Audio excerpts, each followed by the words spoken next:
Grief is both a fascinating process and a hard road to walk. Let's have a chat about it.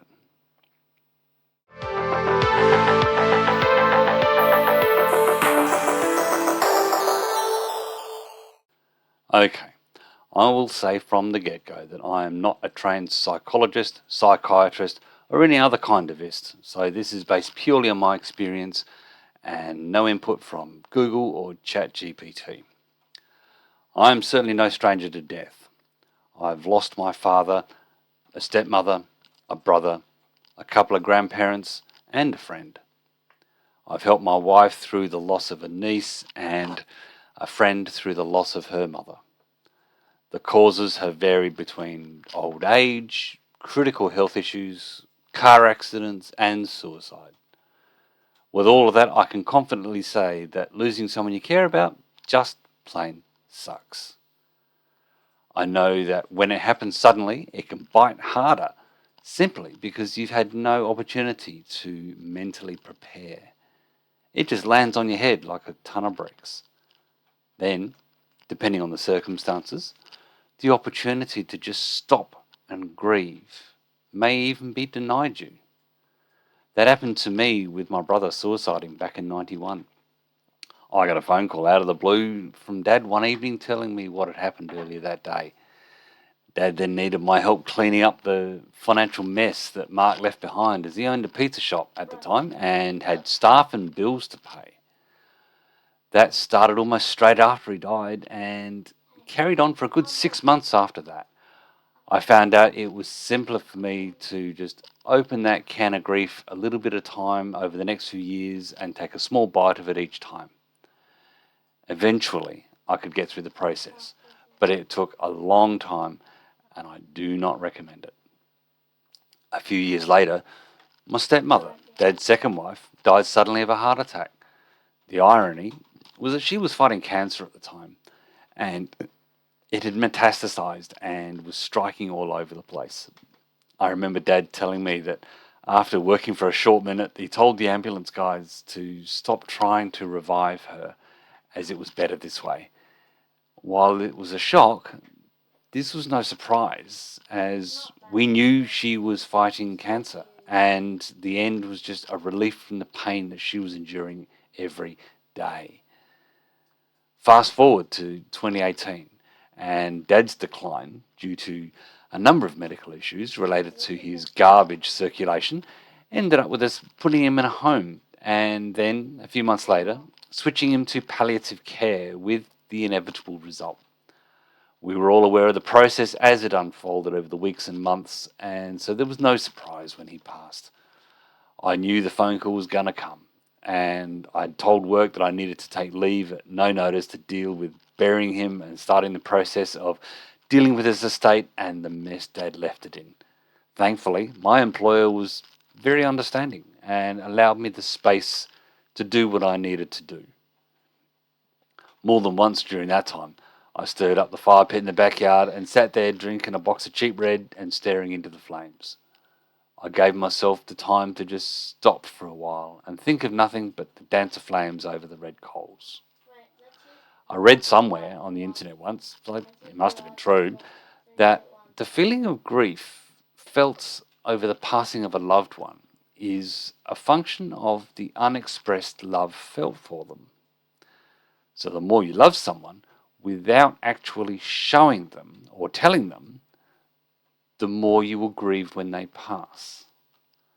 You see this when people say they wish they could talk to a person one last time, or they express a wish that they could have spent more time with them. Things like that. I remember when I first tripped over this idea, I thought it was fascinating and perhaps not far from the truth of it.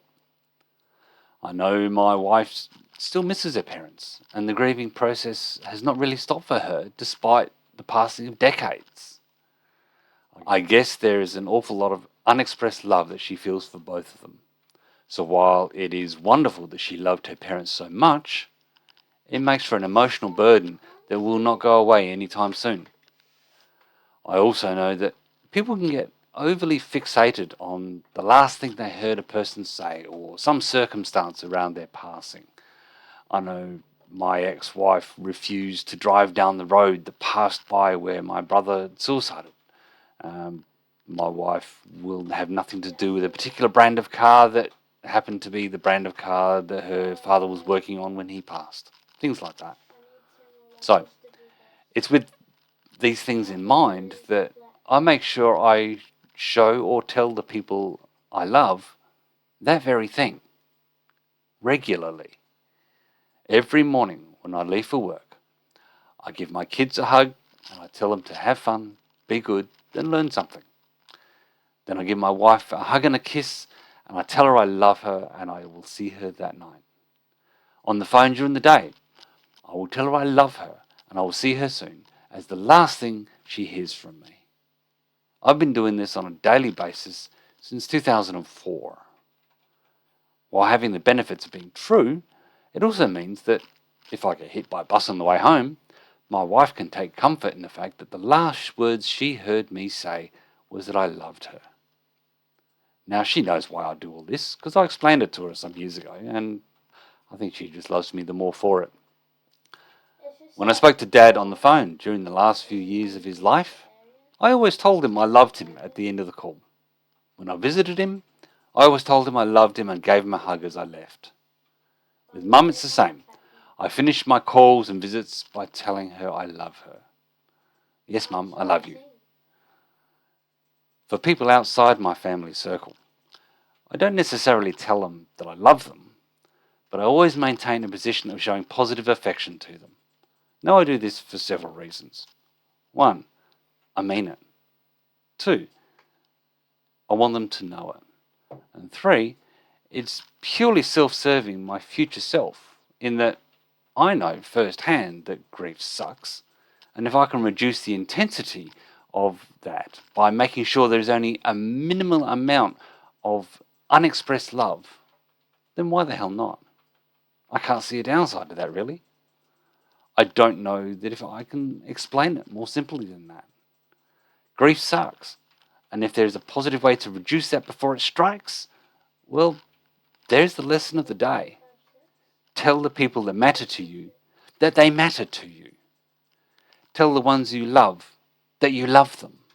Show them as well. How? That's up to you. Every day, for as long as you live.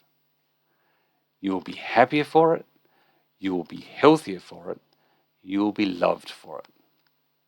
That's it. It's nothing more complicated than that. Righto, that's enough about that. You know the drill. Hit the subscribe button and become part of our thriving community. Of course, if you like my videos, give them the big thumbs up and share them if you want, as that helps the channel out. And also hit the bell to get notified when I put up new content. Okay, that's all from me, so stay healthy, keep thinking. As my mum would say, be good, and if you can't be good at it. I'll see you next time.